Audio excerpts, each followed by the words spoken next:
नमस्कार दोस्तों, this is Anil Maurya from Dev coaching tech. आज हम गणित का चैप्टर संख्या पद्धति नंबर सिस्टम पढ़ेंगे, जिसका पार्ट 1 है। इसमें क्या है कि जितनी भी हमारी संख्याएं हैं, प्राकृतिक संख्या हैं, पूर्णांक हैं, पूर्ण संख्याएं हैं, ऋण पूर्णांक हैं, धन पूर्णांक हैं, अभाज्य संख्याएं, अभाज्य संख्याएं हैं, इन सब की हम जानकारी इस वीडियो के माध्यम से प्राप्त करेंगे।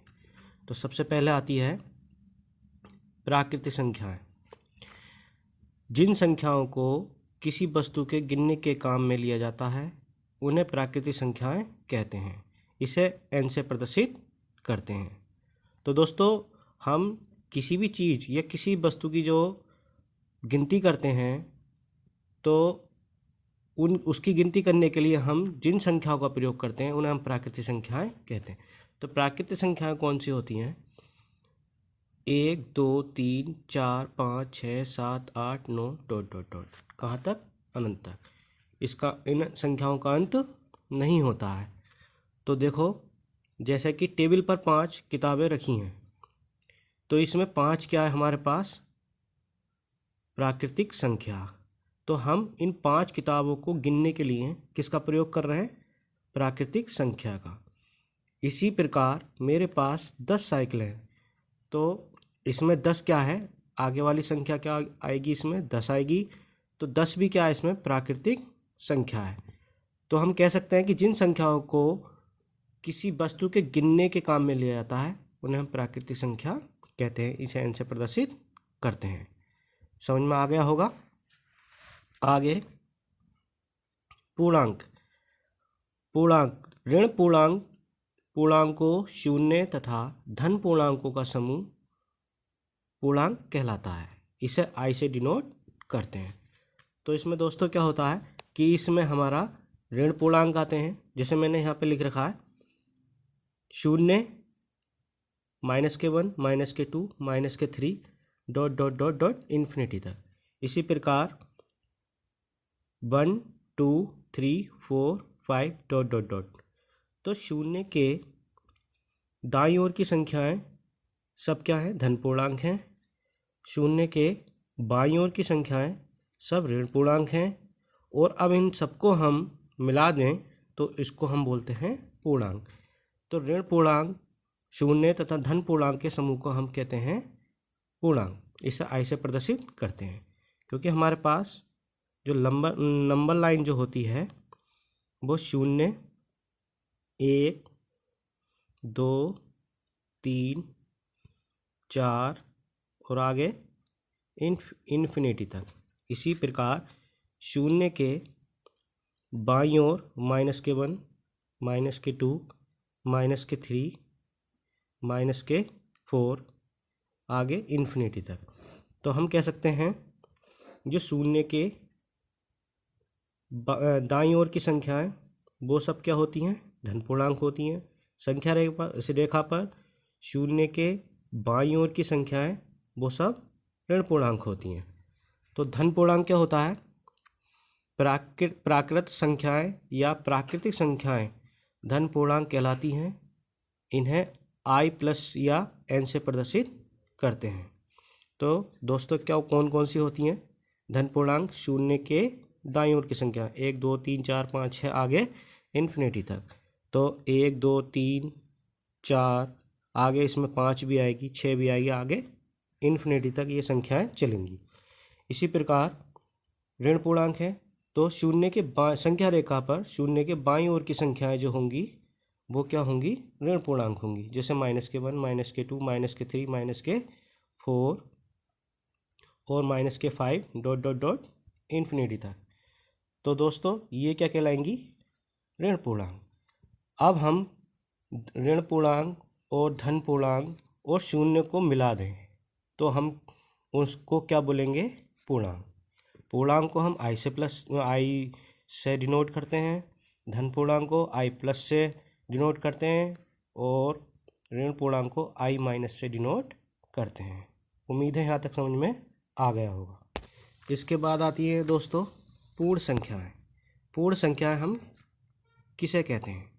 शून्य सहित धन पूर्णांकों को पूर्ण संख्याएं कहते हैं।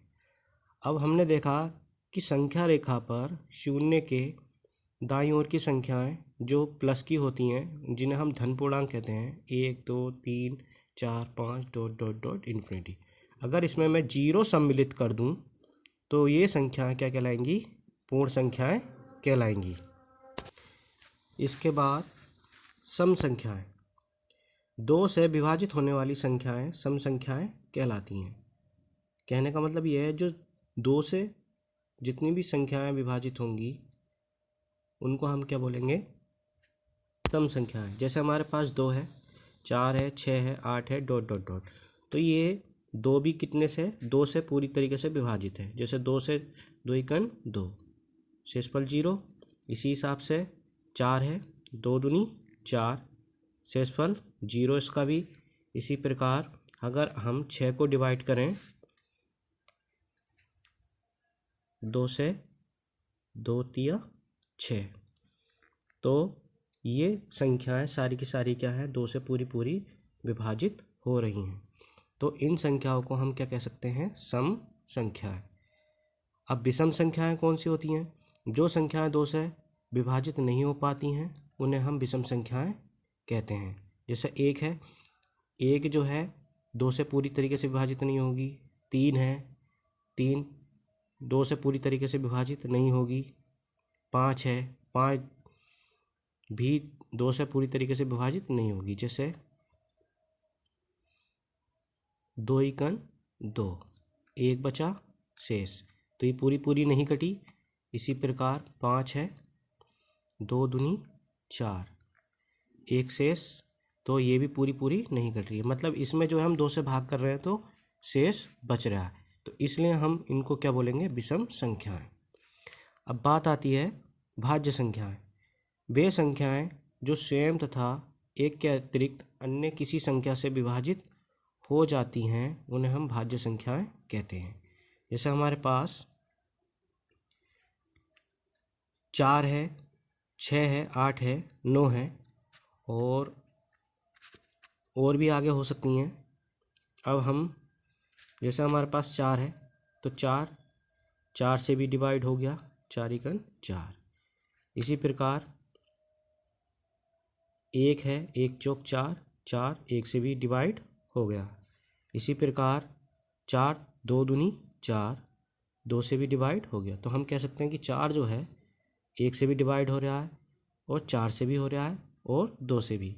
तो इसका जो डेफिनेशन क्या कहती है कि जो संख्याएं स्वयं तथा एक के अतिरिक्त किसी अन्य से, तो स्वयं से तो देखो यहाँ पे हुई, एक से यहाँ पे हुई, और अन्य से यहाँ पे किसी अन्य संख्या से यहाँ पे डिवाइड हो रही है, तो इन संख्याओं को हम क्या बोलेंगे? भाज्य संख्याएं।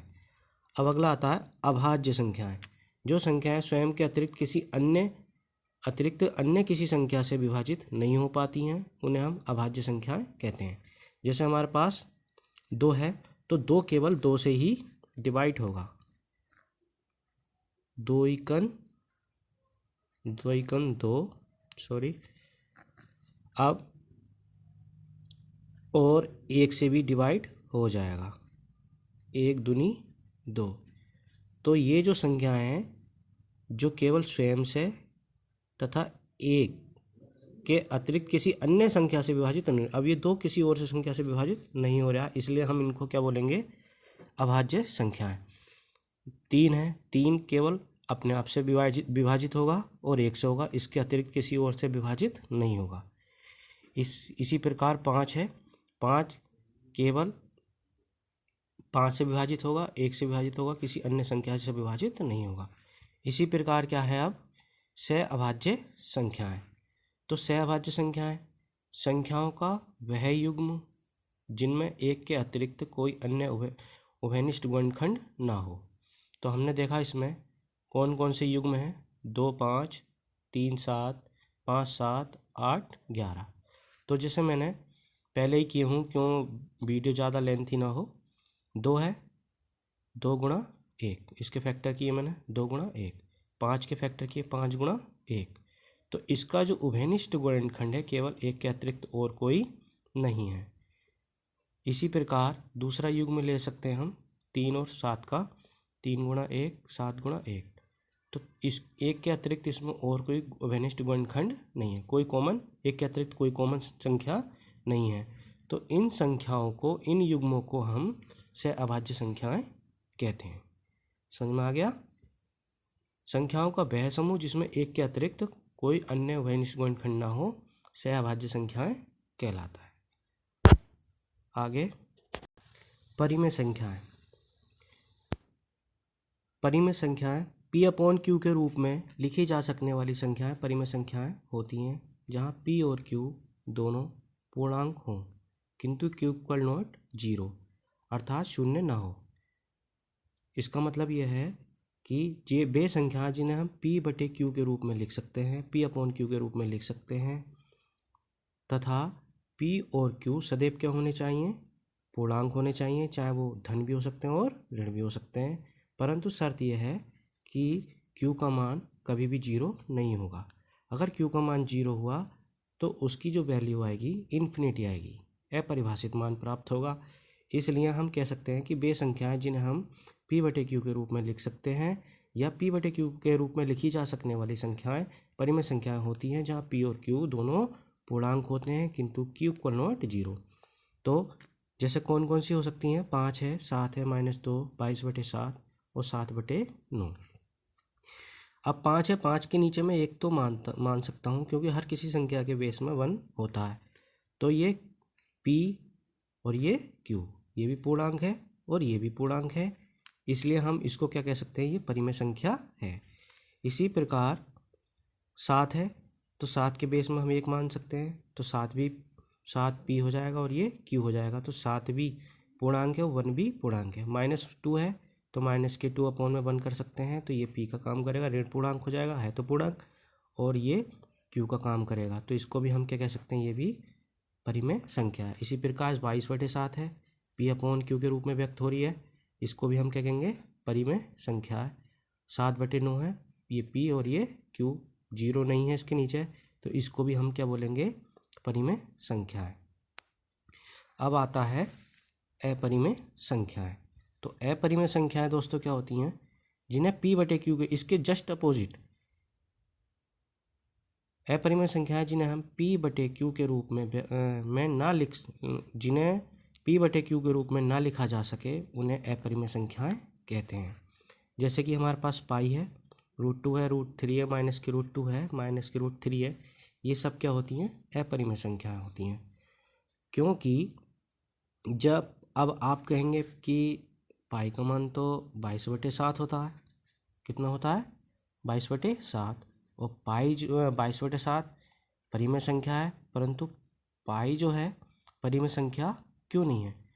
क्योंकि जब हम पाई का जो मान 22 को हम 7 से डिवाइड करते हैं तो लगातार जो है ये जो है डिवाइड होता जाता है, परंतु ये जो है इसका अंत नहीं होता है, और ये हर बार जो है अलग अलग संख्या से डिवाइड होता है। इसलिए इसका जो दशमलव प्रसार होता है वो अशांत अनावृत्ति का होता है। आपने देखा कि यहाँ पे कोई भी अंक डबल बार या लगातार एक ही संख्या से डिवाइड नहीं हो रहा है, मतलब 22 जो है लगातार अलग अलग संख्याओं से डिवाइड हो रहा है, इसलिए हम इसको अशांत अनावृत्ति बोलेंगे। तो अशांत अनावृत्ति वाली संख्याएं क्या कहलाती हैं? अपरिमेय संख्याएं। इसी प्रकार से हम अगर भाग विधि द्वारा √2 का हम वर्गमूल निकालें तो ये भी जो है लगातार जो है कटता रहेगा और इसका भी अंत नहीं होगा, और √3 का भी इसी प्रकार अंत नहीं होगा। इसलिए इन संख्याओं को हम अपरिमेय संख्या कहते हैं।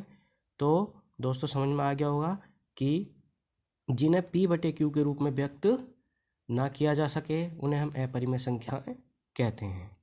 जैसे कि पाई है, अगर ऑप्शंस में पाई है कि बताइए कि निम्न में से अपरिमेय संख्या कौन है?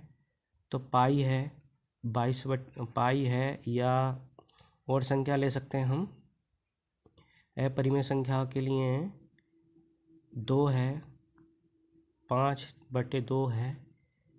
तो इसमें हम देखेंगे कि इसमें अपरिमेय संख्या क्या होगी?